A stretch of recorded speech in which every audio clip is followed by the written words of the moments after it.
खबर शामिल करते हैं मानावाला से, जहां डकैत बेलगाम हो गए, ताजिर लूटने लगे।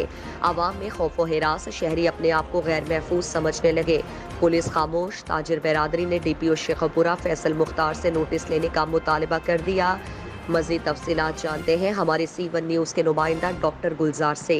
जी डॉक्टर गुलजार, अपडेट कीजिएगा। जी बिल्कुल, मानावाला में डाकू अपना काम दिखाते रहे, ताजर लुटते रहे। मानावाला में दिन दहाड़े लारी अड्डा पर, चौधरी कॉरपोरेशन और कैंची पुल पर अटालियन पिज़्ज़ा शॉप पर आतिशी असला से मुसल्लह 3 नामलूम होंडा 125 सवार डाकू यके बाद दीगरे 2 वारदातों में हज़ारों रुपए नकदी रकम और मोबाइल फ़ोन छीनकर फैसलाबाद की तरफ फरार हो गए।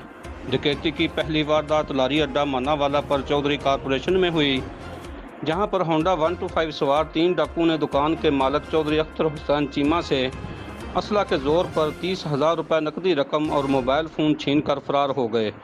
मज़कूरा डाकुओं ने थोड़ी दूर मेन GT रोड कैंची पुल के मुकाम कर अटालियन पिज़्ज़ा शॉप से भी 5,500 रुपये नकदी रकम और 2 मोबाइल फ़ोन भी छीन लिए।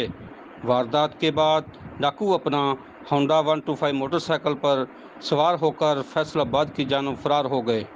वारदातों के बाद ताजर बरादरी में शदीद खौफो हरास फैल गया। इत्तला मिलने पर थाना मानावाला पुलिस ने डाकुओं का पीछा किया, मगर डाकू फरार होने में कामयाब हो गए। बताया गया है कि मज़कूरा डाकुओं ने पहली वारदात को कोट अब्दुल मालिक में की, दूसरी वारदात शेखपुरा, तीसरी वारदात थाना बिखी के इलाका में करने के बाद मानावाला में भी 2 वारदातें करके फरार हो गए। मगर हैरत की बात है कि पुलिस के हत्थे ना चढ़ सके। मानावाला की ताजर बरादरी ने शदीद एहतजाज करते हुए DPO फैसल मुख्तार से डाकुओं की फौरी गिरफ्तारी का मुतालबा किया है। डॉक्टर गुलजार, C1 न्यूज़, मानावाला, शेखपुरा। बहुत शुक्रिया। मानावाला से हमारे C1 न्यूज़ के नुमाइंदा डॉक्टर गुलजार हमें अपडेट कर रहे थे।